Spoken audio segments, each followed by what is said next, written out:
Boston Garden. Where are those jubilant cheers of yesteryear? In 1959, Celtic fans started a tradition, a little party. And for a decade, it became an almost annual event, the NBA Championship. This year, they've renewed that customary celebration.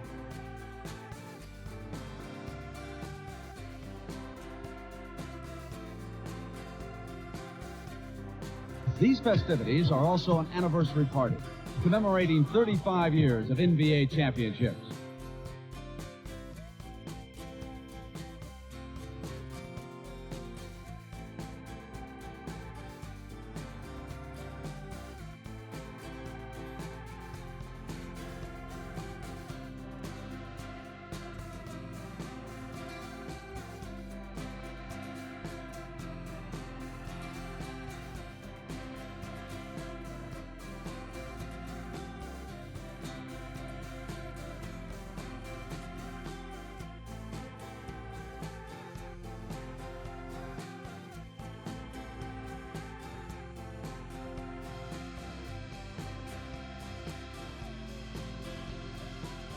Every year, after a grueling regular season schedule, 12 teams begin what has come to be known as professional basketball's second season, the NBA playoffs.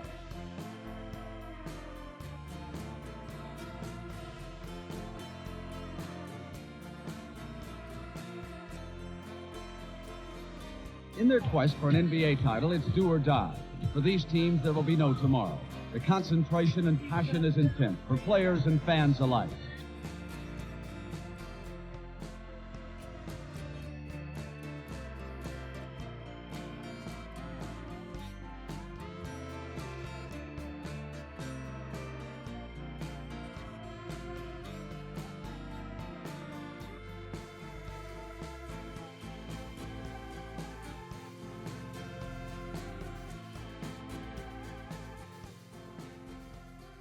Their 62 wins brought the Boston Celtics an Atlantic Division title, and the banner-draped rafters of Boston Garden are proof that playoff time is their time of year. Artis Gilmore and the Chicago Bulls come into this semifinal series on a roll. They knocked off the New York Knicks in their mini-series 2 straight. They have no intentions of letting Boston end their hot streak.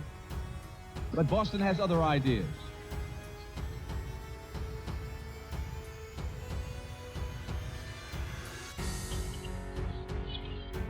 Celtics blow the Bulls out in 4 straight. Artis Gilmore will have to wait until next year.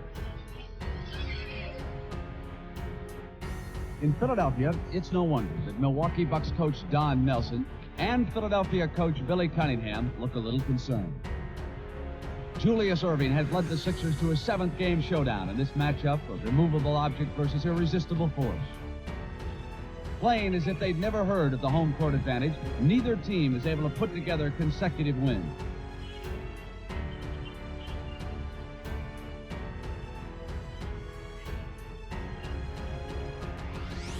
In Game 7, Bob Lanier and high-flying Marcus Johnson lead the Bucks back from a 16-point third-quarter deficit.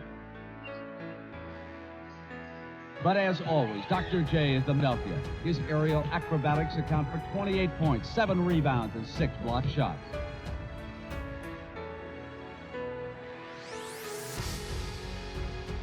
Dr. J has paced the Sixers, but the final minutes of this contest belong to Caldwell Jones. His timely rebounding and scoring in the 4th quarter keep a Bucks lead just out of reach.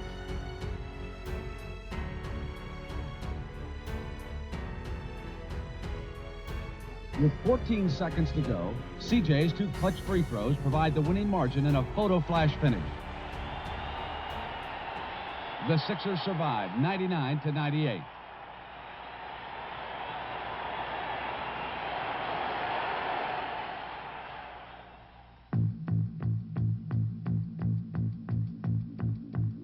The Eastern Conference Final is an inevitable rematch. The Celtics just edged out the Sixers for the Atlantic Division title. These 2 teams have a history of no-holds-barred postseason play. This series will be no different.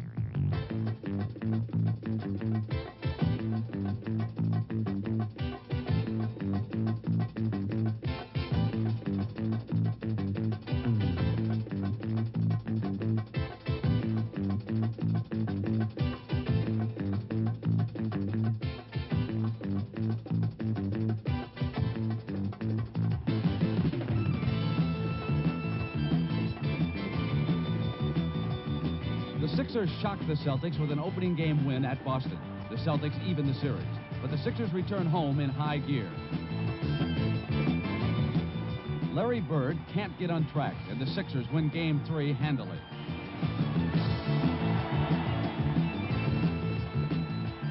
Game 4 is a virtual must-win situation. The Celtics build a 19-point lead. But Bobby Jones and Dr. J combine for 38 points as the Sixers come roaring back. With 7 seconds remaining, the Celtics have a chance to win, but Tiny Archibald elects not to use a final timeout. Bobby Jones plays free safety, and the Sixers preserve a tight victory. It is the Celtics' 11th straight loss in the Spectrum, and only 1 game from elimination. Many fans wondered about Boston's ability to come back and about Archibald's decision.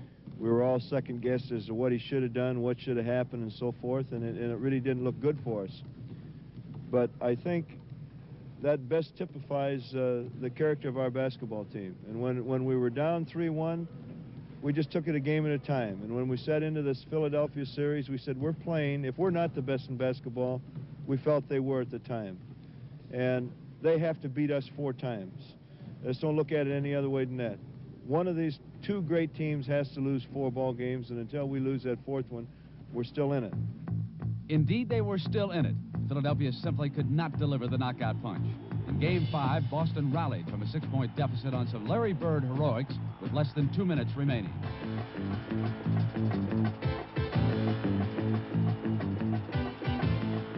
Now, back home in Game 6, Philadelphia continued to struggle with a feisty Boston defense. Every basket was a battle. The Celtics simply did not intend to let this one get away. The Sixers can't believe their eyes as they watch a 17-point lead disappear. The scoreboard tells the story as Bird's 18-foot seeing-eye jump shot gives Boston a 3-point edge. Someone up there likes the Celtics today. With seconds remaining, rookie sensation Andrew Toney has the chance to give Philadelphia a lead. But Boston has their own rookie standout.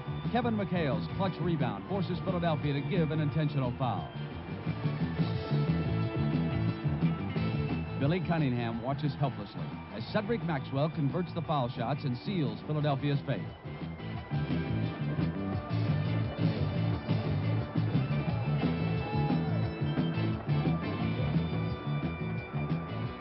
Now it's the Celtics who have a stranglehold on the Sixers.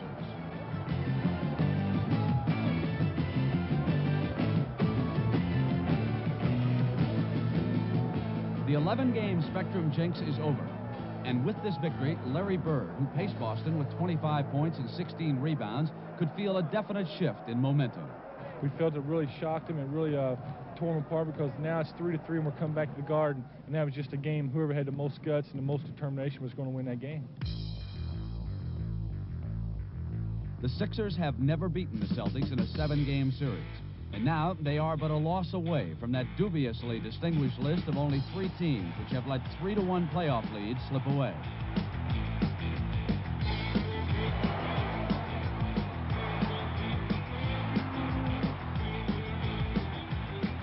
In the early going, it's Philadelphia who has the guts and determination as they forge a 5-point first-quarter lead.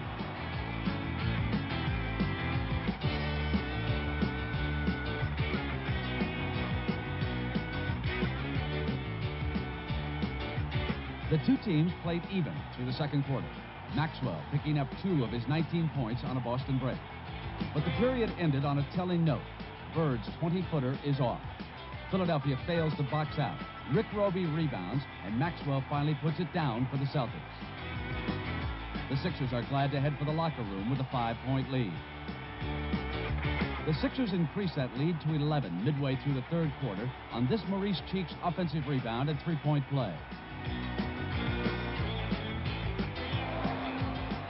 Billy Cunningham has no intention of letting another lead slip away.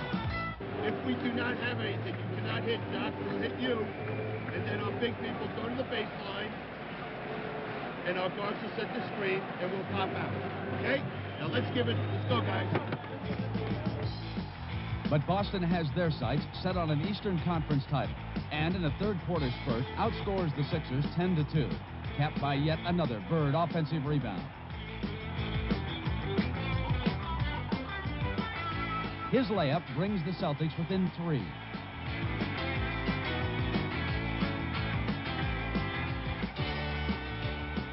Get back defensively.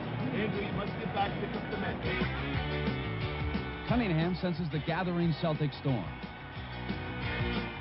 And when Robert Parrish retrieves an errant McHale shot, his tally brings the green machine all the way back to deuce.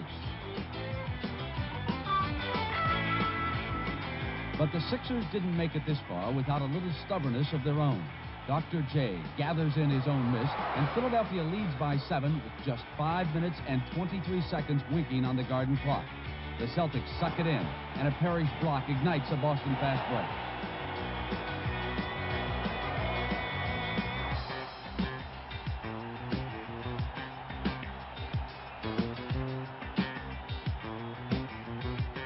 Bird's foul shots knocked the score at 89. And the last minutes of this contest will be the ultimate test of Philadelphia's ability to perform in the clutch. Okay, now be ready for the good pressure. CJ, you set the screen down here. Okay, for the guard. You can run on the baseline. The good pressure. Coach, you mean the almost unbearable pressure, if not from a brutal Boston defense, then from a Garden crowd which knows how to help its team. With 1 minute and 15 seconds remaining, it's nail-biting time in Boston. Philadelphia has not scored in its last 7 possessions. And once again, they fail as center Daryl Dawkins is too strong. Larry Bird with the rebound, because when the chips are down, he welcomes this pressure.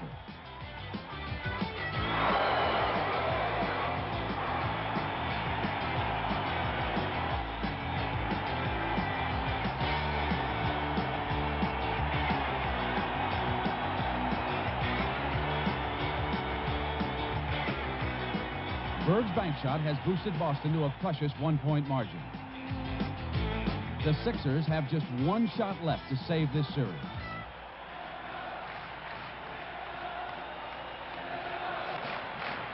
With 1 second remaining and a frenzied crowd roaring in his ears, Bobby Jones inbounds the ball. But the pass to Irving bounces off the top of the backboard and the game is over. Larry Bird knows that this come-from-behind climax is almost unbelievable. Well, we really lucked out early in the playoffs because we did win a lot of 1-2 point games. It just seemed like the breaks were going our way. Every time you look up the clock, we had a 1-point lead, and there was 1 second on the clock, and they had the ball. It was them type of games where all the emotion, all the adrenaline, and everybody was just flowing, and everything was just going to perfection at the end of the game. We played our best defense in the 4th quarter. We played sound defense, ran our plays, ran real well. But as far as us coming back all the time, a lot of it was just luck. But that was probably the best games I ever played in my life. It was a 7-game series, and every one of them was just full of excitement. The turnaround for the Rockets was basically a lineup that we were comfortable with, a dedication to defense, and a mental toughness which eliminated our turnovers and cut other teams' shooting percentages down. A combination of those things got us on a winning track. Can Billy Paultz mean the Houston Rockets? The reigning champion Los Angeles Lakers can't believe that this 40-42 club is on the brink of dethroning them. These games make heroes of unlikely men, and for Mike Dunleavy, his chance came with just 15 seconds to go in Game 3. The play was designed for me to get the ball, drag it over to Moses' side, and they overplayed Moses. I thought I had a drive. I went into the middle. Kareem came to help out, so I dished the ball off to Calvin, and then I moved to the open spot and got the ball back, and I was open for about a 17-foot jumper that I put in. It's probably the biggest shot in my career, and it enabled us to get by L.A. and into the next round of the playoffs. With time running out, Jamal Wilkes inbounds the ball to the $25 million Magic Man Irvin Johnson. He'd almost single-handedly defeated Philadelphia with a 42-point performance in last year's final to bring Los Angeles the crown. But Johnson's off-balance shot is short. Moses Malone rebounds, and the Rockets can feel an upset.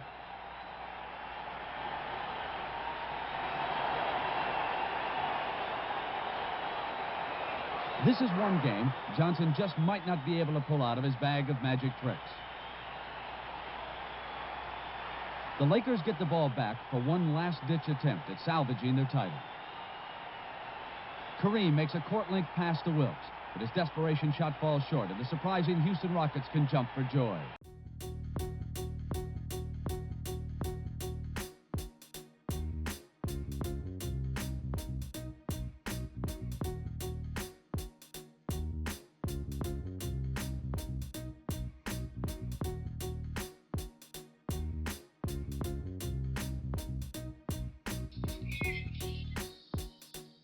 Houston's next stop in their upset odyssey is the Western Conference semifinal in San Antonio. 52 victories brought the Spurs a Midwest Division title, but Houston won't let that bother them in this Battle of Texas.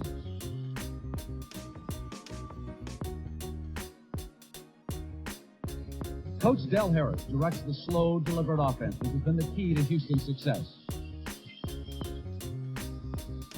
Offensive rebounder extraordinaire Moses Malone provides the heavy board work as Houston stuns the Spurs at home in Game 1.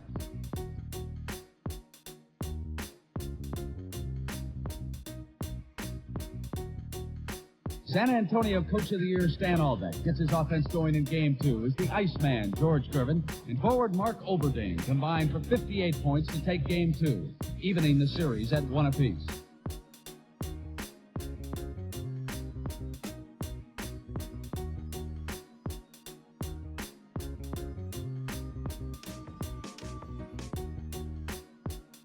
One Houston player who was beginning to get some long overdue attention was swingman Robert Reed. He'd scored 33 points in a losing cause at Houston in Game 3. And now he and Moses Malone combined for yet another victory at San Antonio in Game 5. Coach Del Harris called on veteran guard Calvin Murphy to start Game 7 at San Antonio as these teams battle down to the wire.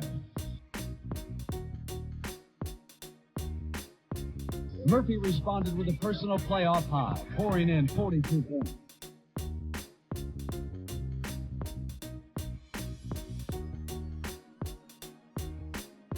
Earlier in the season, he'd set a record for foul shots attempted without a miss. Now for Murphy, this victory was proof that Houston was a legitimate contender. After being in the NBA for 10 years, finishing up my 11th, finally being recognized as not just a team to make up the NBA schedule, but a legitimate, good organization with sound basketball players is very important to us. The other half of the Western Conference semifinal pits the Pacific Division champion Phoenix Suns against another surprise team, the 40-42 Kansas City Kings. Their playmaker Phil Ford is injured, and the Kings are heavy underdogs. A balanced Phoenix scoring machine blows the Kings out of Game 1.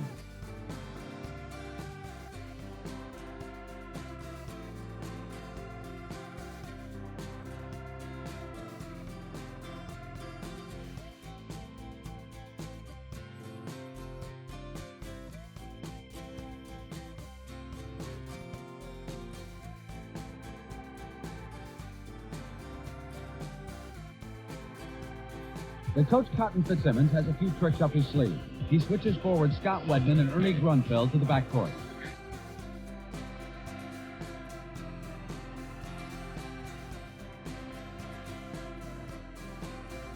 And Kansas City surprises Phoenix, winning the next 3 straight.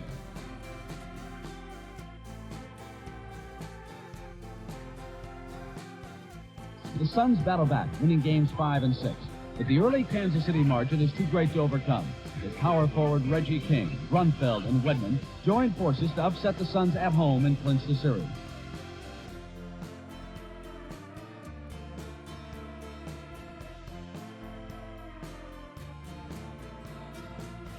Two teams, which didn't even win half the regular season game, will now play for the Western Conference Championship.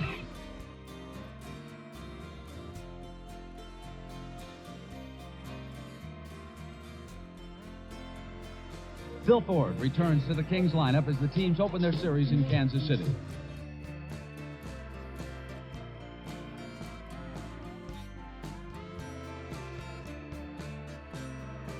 But a cold shooting Kings offense, a stalwart Houston defense, and that slow walk-up Houston style put Kansas City on the rope.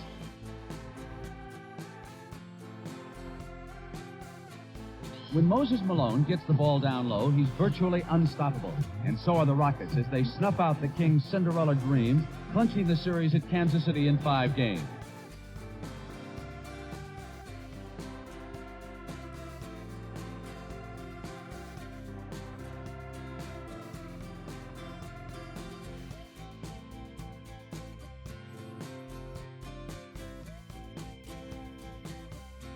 In 10 playoff wins, this was Houston's 6th road victory. In Billy Paul's words, their mental toughness and dedication to defense had indeed gotten them on a winning track. No one picked this team to get past the champion Lakers.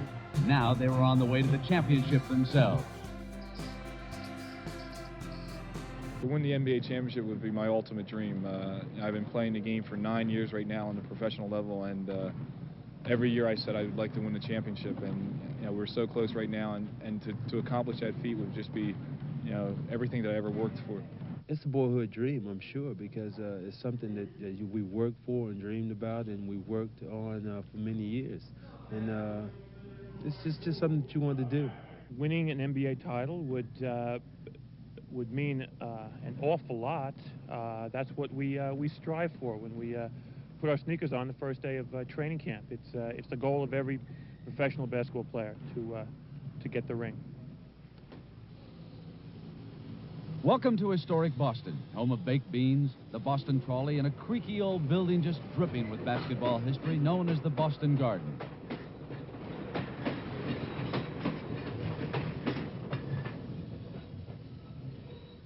Be the first to say I told you so with your own 1980-81 Boston Celtics World Championship T-shirts here. Peanuts here, pistachios, cashews, blackjacks, popcorn. Place for us the peanuts here, Celtics on. Get your peanuts, everybody! Hey, tonight's lineup program here. On the sideline to get the ball in play. On the end line, the man with the ball's got to move back, all right?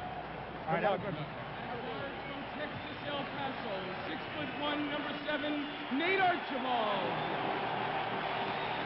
Boston is among the most fervent of sports-minded cities. If there's one thing Bostonians love, it's cheering on their Celtics. For this or any other playoff series, a seat in the Boston Garden has been unavailable for months. From Centenary, 7'1½" number 00, Robert Parrish. At forward from North Carolina, Charlotte, 6'8", number 31, Cedric Maxwell. And at the other forward from Indiana State, 6'9", number 33, Larry Bird.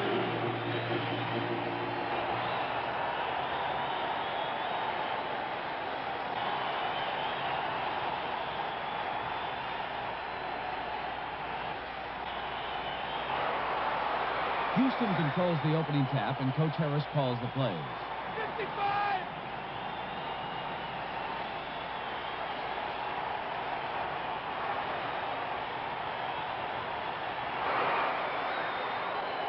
The Rockets go to work in their methodical style.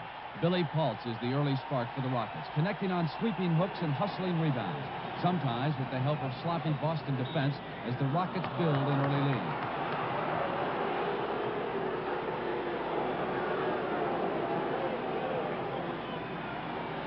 Robert Reed's Jaguar quick drives and jump shots continue to pace the Houston attack. Reed scoring 13 first-quarter points. Get up! Get up right now!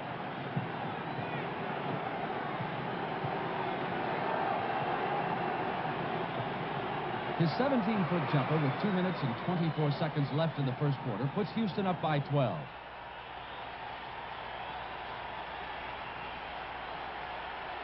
If it weren't for Boston bench players like Gerald Henderson, M.L. Carr, Rick Roby, and Kevin McHale, this game might have turned into an early rout.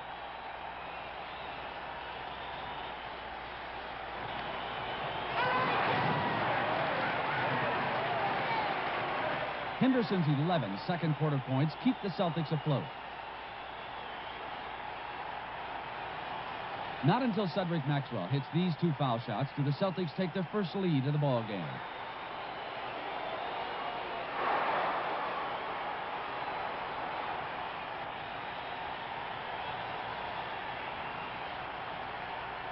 The lead flip-flopped back and forth through the third quarter despite an unusually cold-shooting Moses Malone, a man who almost has to score for the Rockets to win. But what one Boston journalist described as the Celtics' "what fun is a lead until the final 5 minutes" style of play continued to hurt them.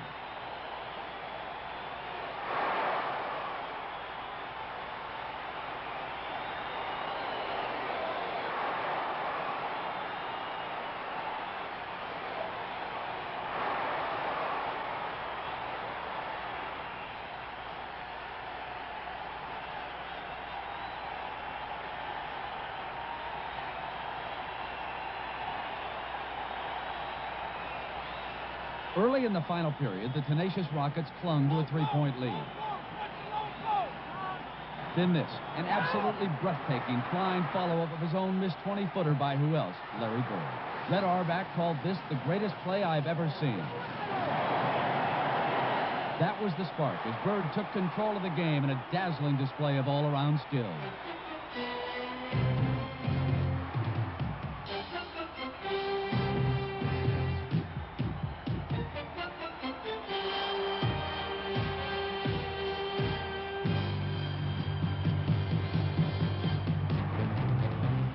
With 2 minutes and 54 seconds to go, this Maxwell stuff was the Celtics' 8th unanswered point, giving them a 96-91 advantage.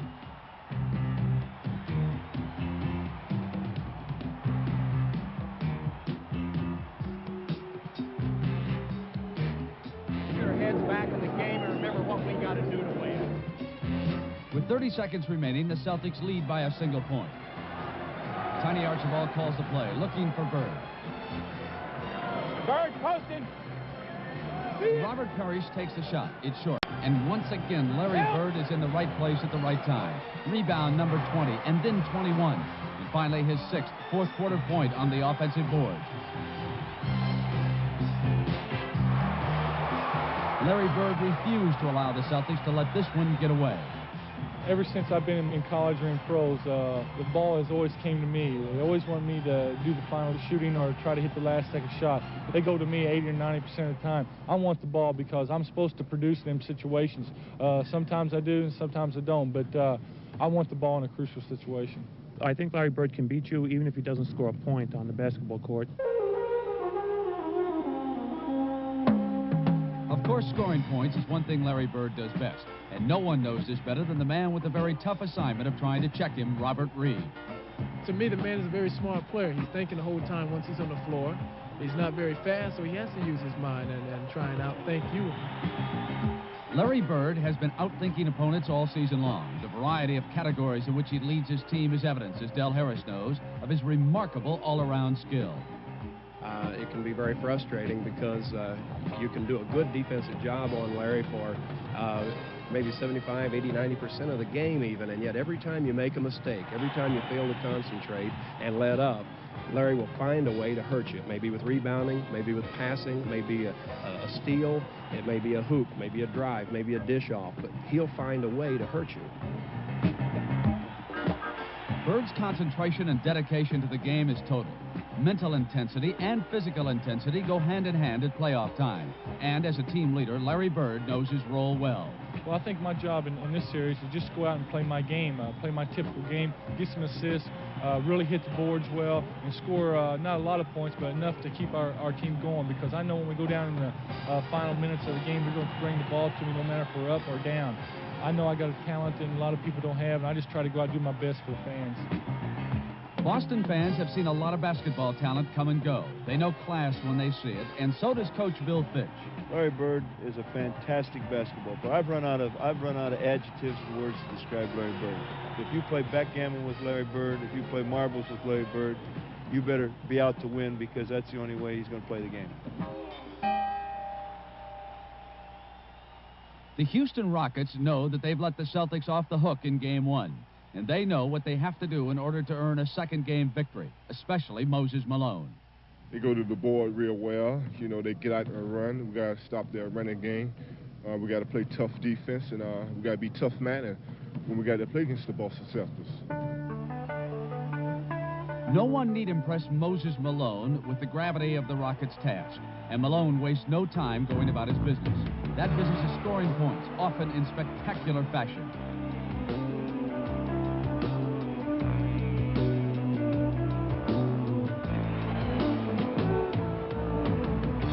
Malone has been a thorn in many a coach's side. One statistic that disturbs a coach more than any other is his opponent's offensive rebounds, and that is Malone's specialty. Box out is often a futile cry with Malone lurking near the boards.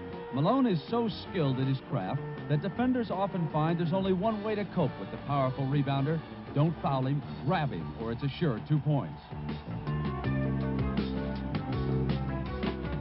Of course, one coach who is glad to see Malone do his thing is Del Harris. Certainly to have a man like Malone on our team is an advantage to the coach because you always have that ace in the hole, and it's an advantage to the rest of the players because he draws so much defense that our other players don't have to be quite as good an NBA basketball player to be effective because they're only getting about 75% attention on defense oftentimes. Billy Paltz agrees. Whether it's Maxwell or a Bird playing myself, and they're also conscious of helping out on Moses Malone, it gives me an opportunity to get some easy shots. Moses Malone is one of the rare type players that can, he's the Bill Russell, he's the Wilt Chamberlain type that can turn a game around. Watching him operate on the offensive board is really something else. This Malone three-point play, his 31st point, pulls the Rockets within one with just 4 minutes and 36 seconds remaining in the game. Get Malone with the first one, just one. Look in there all the time to get him first. Jack, look at him first.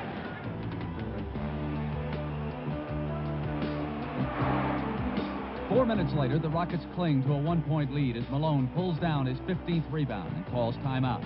The Rockets need an insurance basket. All right, Reed, you're setting the pick here. We got Al and Paul. Al and Paul set this pick here. Malone, you go. If he's wide open, give it to him. If not, curl to the ball side, Malone. To the ball side if you don't get the lob. Break out, get the ball, and try to turn right down to Malone. We want to get the shot in the next 5 seconds if we can. Once again, the Rockets call on Malone in a critical situation. Flirting with an upset all night, the Celtics have turned the ball over 22 times for 31 Rocket points. Now it all comes down to this. Dunleavy inbounds to Reed. Reed to Allen Level. Level looks for Malone, but the big guy can't get free. Level drives the baseline with a trio of Celtics contesting his shot.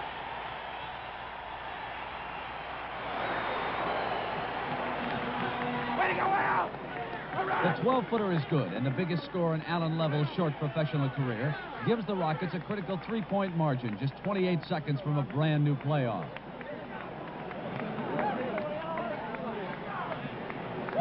Not let him have any delay. Let's make him hit a jumper. Everybody listen now. You got to play just good, solid position defense. We're ahead 3. Don't go trapping or taking any silly chances to steal. We want to play position so that if they do score, it's a tough shot over a hand, right? All right, we're in the bonus, so we don't want to foul the shooter. Whatever you do, don't foul the shooter. Hey, we're talking good, solid, 30 position defense. You're going to be on the three-point shooter. But it's position. You're right there. You're not going to let him dribble around you. Don't let Tiny have a quick situation. With 5 seconds remaining, Tiny Archibald's 17-footer bounces high off the rim, and Houston escapes with a split. This contest was like the race between the tortoise and the hare, and the Rockets' victory is a testament to Coach Harris's gospel of controlled offensive basketball. This is Houston's first win over Boston in 15 tries, and their 8th playoff victory on the road, an NBA record. With what is ridiculously referred to as the home court advantage in this curious 1981 playoffs, the Rockets return to Houston.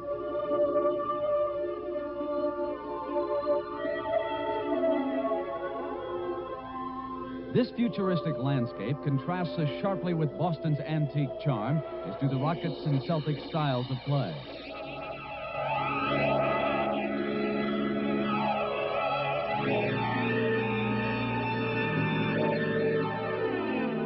Game 3 is a landmark event in Houston sports history. The Rockets will become the first established pro franchise in Houston to ever host a world championship.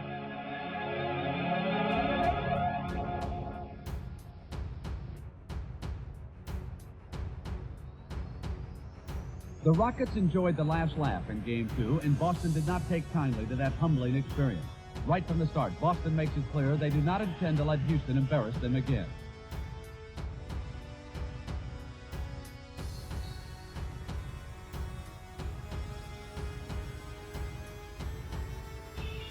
The first half for Houston is a lesson in frustration. Go, John! You saw that! You fouled!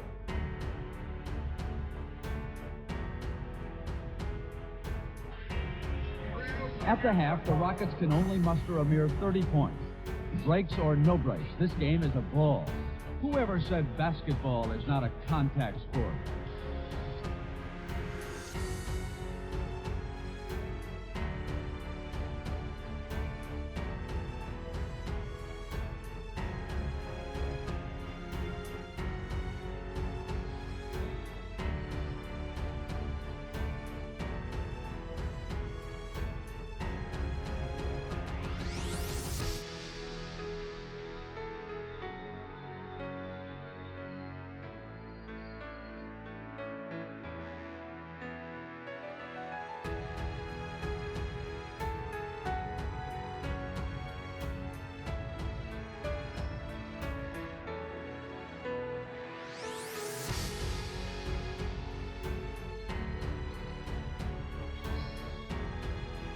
Frustrated by an inspired and aggressive Boston defense, Houston tempers begin to run a little hot.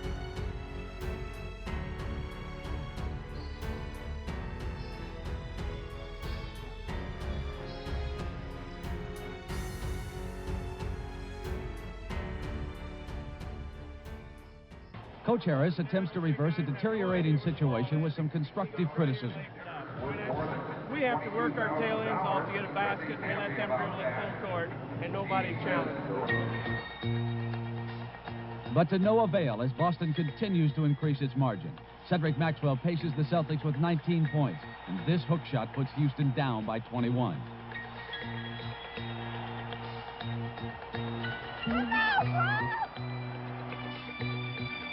The Rockets are snake-bit. They shoot a dismal 24 for 79 from the floor.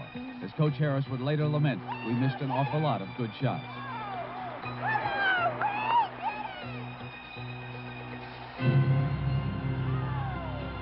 Houston had been able to win despite low shooting percentages in the past, but today, even their usually firm grip on game tempo had deserted them.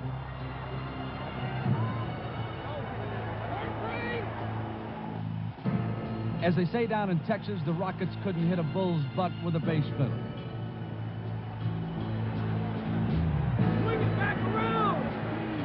With the game-leading 23 points, only Malone was effective offensively, and in the fourth quarter, his teammates couldn't get him the ball.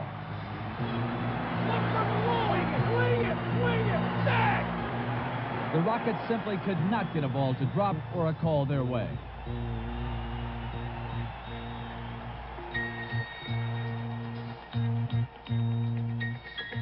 Houston is never in it. After erasing the Celtics' home court advantage in Game 2, the Rockets come up empty, scoring a team season-low 71 points. Not since Syracuse lost to Fort Wayne in the 1955 championship series has any team scored so few points in the finals.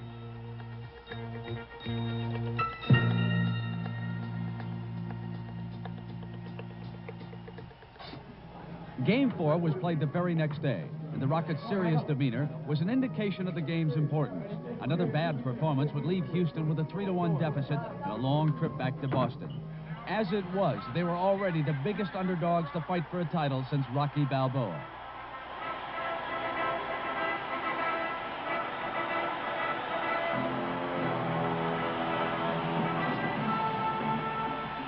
But the Houston fans didn't see it that way. Yet another sellout crowd in the Summit added boisterous support to their hero's grim-faced sense of purpose.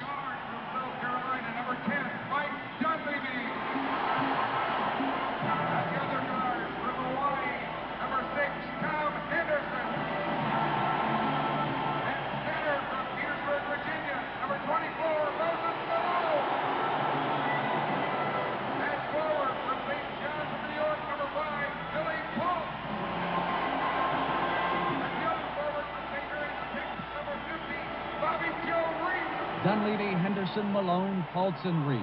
These five men and swingman Bill Willoughby are the only Rockets Del Harris will play in Game 4. See, we're getting it over here on one side.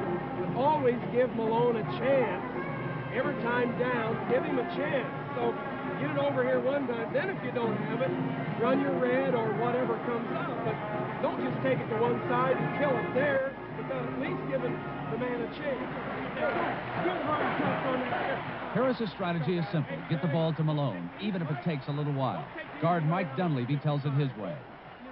Basically, we're trying to go to Moses for the first 15 or 18 seconds on the clock, and then after that, anything that is open, you have the opportunity to go on your own.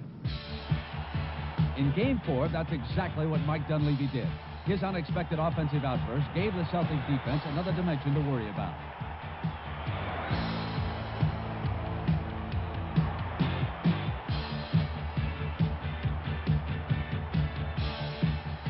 The score was tied at the half, but Dunleavy scored 13 of his game-high 28 points in the third quarter, and the Rockets had a lead that they would not lose.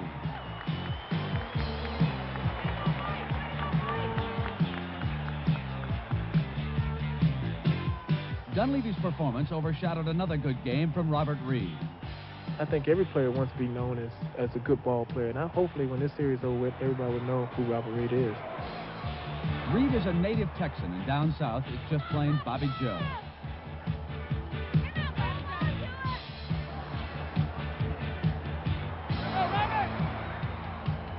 Though Reed started at forward, he also filled in admirably in the backcourt.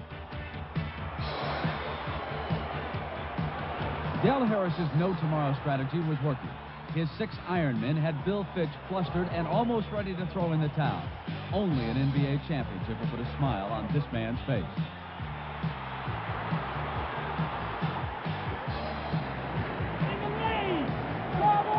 In addition, there was the distinctive board work of Moses Malone, who grabbed 9 offensive rebounds and 22 caroms in all.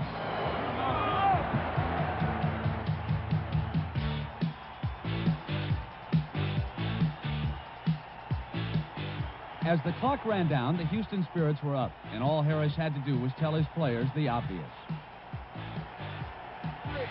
Match up, no fouls, be right with it. Don't let him create them. Harris needn't have worried. The Celtics made only 30% of their fourth quarter shots and were thoroughly frustrated in their efforts to get back in the game. Even reliable Larry Bird had an off game, totaling only 8 points. When in trouble, the Celtics like to lean on Bird, but in Game 4, Boston didn't have a leg to stand on.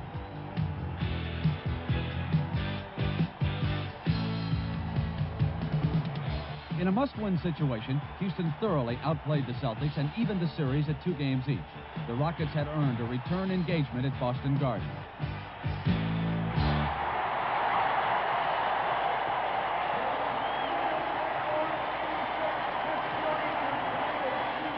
Now that the Rockets were only 2 wins away from a world championship, Houston was turning skeptics into believers.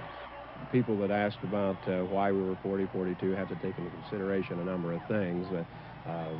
Partly that we were the second most injured team that got in the playoffs, but principally the fact that in the final games and of the season in the playoffs, we've been able to play Moses for 46 or 48 minutes, Robert Reed for 45, 48 minutes. You haven't had to work in substitutions like you have to over an 82-game schedule.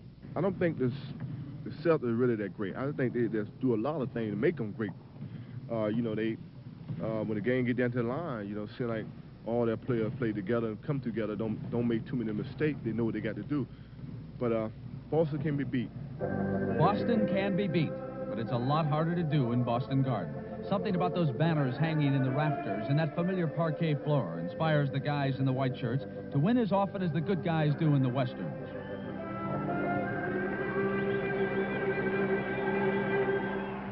When visiting players hear the closing words of the national anthem and the roar of 15,320 Boston fans, they are reminded of the old Celtics, whose success in the Garden was considered their birthright. It's a lonely place for a visiting fan, but the Rockets felt that a team effort could overcome any obstacle.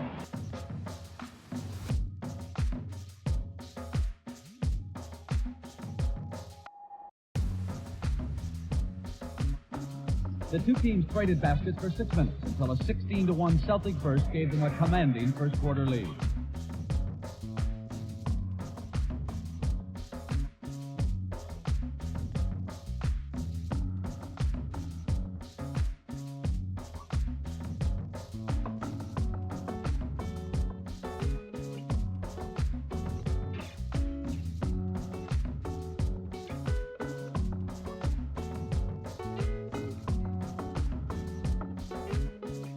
The second quarter was more of the same, and the Celtics built up a 22-point halftime lead. The main reason was power forward Cedric Maxwell. Cornbread's powerful inside moves consistently paid off for the Celtics throughout the final, but particularly during Game 5.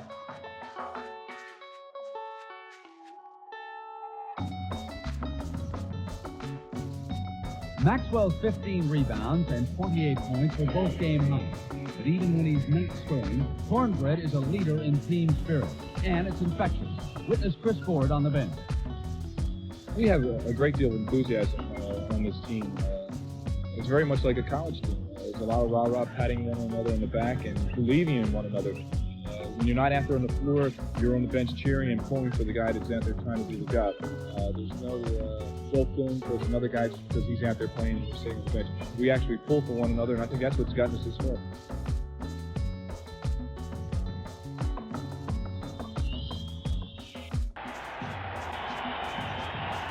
After their fifth game romp, the Celtics found that they weren't the only ones celebrating. Boston fans also deserved a pat on the back. But I'd say the fact that they're backed by the city is key.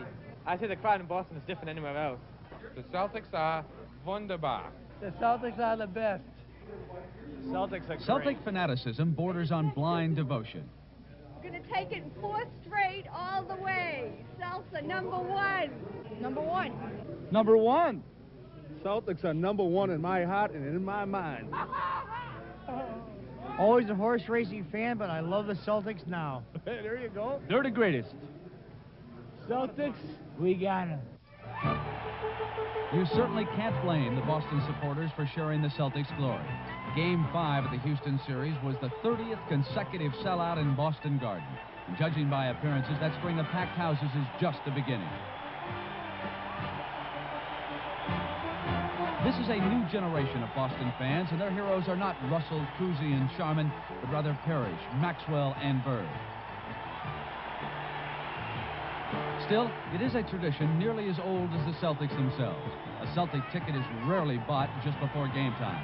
Generally, they are purchased weeks in advance, and the fans prepare for games as if they were participating themselves. In many ways, they are. All right, 20.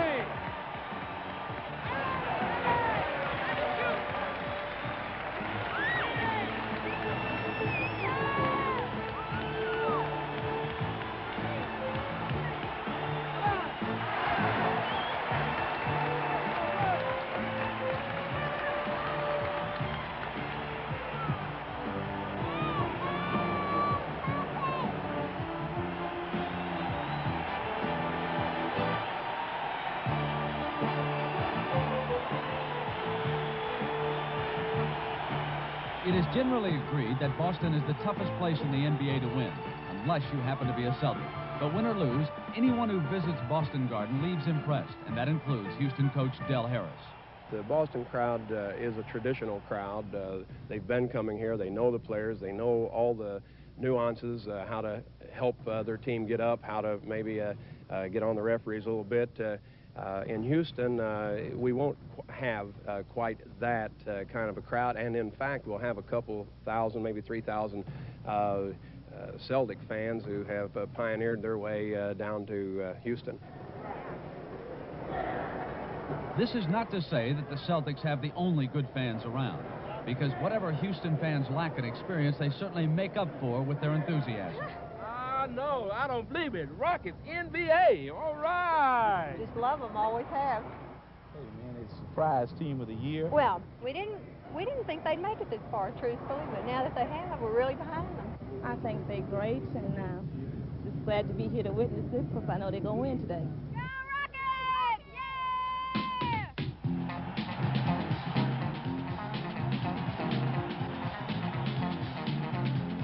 At a Rocket game, the Summit sports enough red and gold to shame even a New England countryside in October. The arena is filled with posters, pennants, T-shirts, banners, and every other artifact imaginable to indicate the fans' support of their team. This is basketball's down-home style. Good.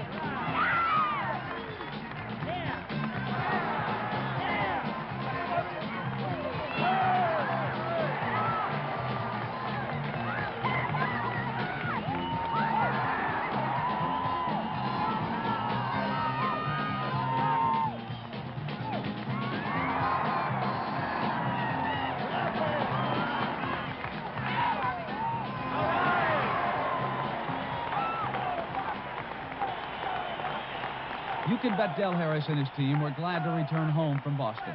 All of that Celtic green can make a guy see red. As the teams lined up for the sixth game of the series, the biggest question mark was Larry Bird. In the third, fourth, and fifth contests, Bird averaged less than 10 points a game. And for the Rockets to force a seventh game, they would have to stop him again. But Larry Bird would not be stopped. Not on this night. After a frustrating series, Bird found his lost shooting touch and with it regained the rest of his game.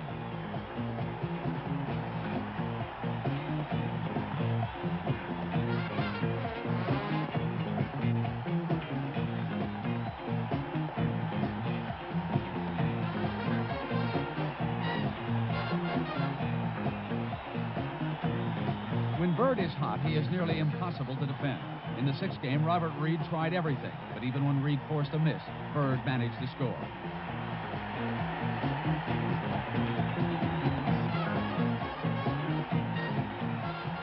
And Bob, you're 100% on Larry Bird. Now wait a minute.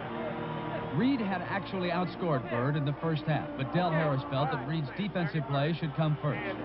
Whenever somebody releases a shot, I want you putting a rear end on him. He's got 2 offensive rebounds already. Don't want him to have any more. But what Del Harris wanted was not at all what Larry Bird had in mind. If number 33 wasn't shooting, he was passing.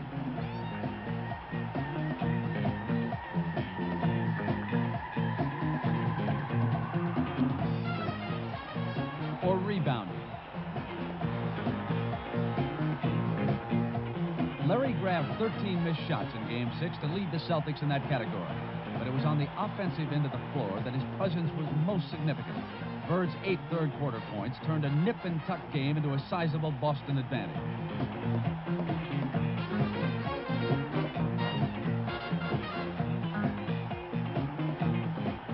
With an NBA title at stake, Del Harris called time to regroup. We get out there. All right, now look, we got to take our time on offense. We're behind, but we don't want to get in a hurry. We got to get the points by executing. Execute. With the season on the line, Del Harris went back to basics. The Celtic lead actually got as large as 17 points, but Houston was ready for one final stand.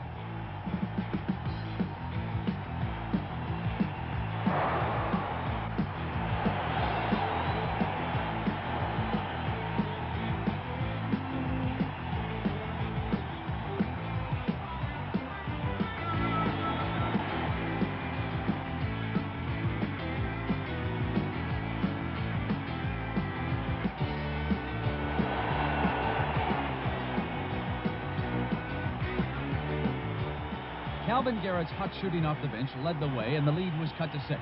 The Rockets were back in it, and they were on a tear. This time it was Bill Fitch and the Celtics who needed a breather.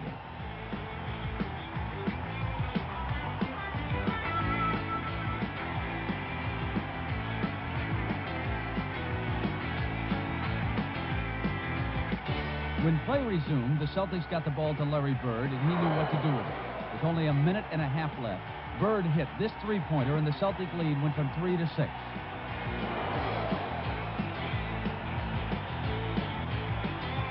Now every possession counted. Robert Reed missed from inside the lane, but somehow he got his own rebound and the benefit of a goaltending call.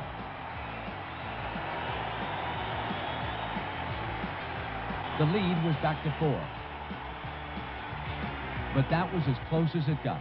Cedric Maxwell scored 4 points in the final minute and 20 seconds to guarantee the Celtics victory and sew up the MVP award for himself. Now all the Celtics had to do was hold on. You still have 20 seconds. Look, you handle the basketball defensively. You saw where they're going for the three-pointer. Cover, put a hand up, but you rebound with 5 guys. Yes. Now listen, you're 1 rebound away from letting a smile on my face. I swear, if you get a rebound, I'll smile. Let's go.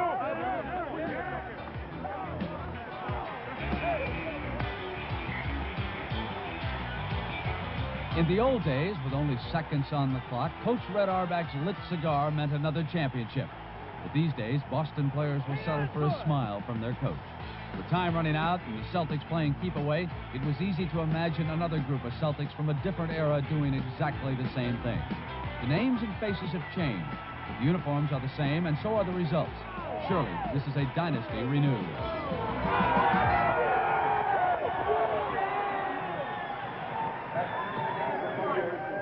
I'd like to say that we all had a great deal of respect for Houston and for that basketball team that's sitting in the Houston locker room. It was a great series, and we're just proud to have that championship trophy because of the amount of talent we had to beat to get it. All right. Red, did you ever get tired of this? Never, never, never. And I'll tell you one thing. We got off to 13, we're on to 14. They were simply tremendous. They really showed a lot of character all the way through. I think Fitch, Harry, the ball players, they all came through. I'm so proud of them, like any other championship. Yahoo!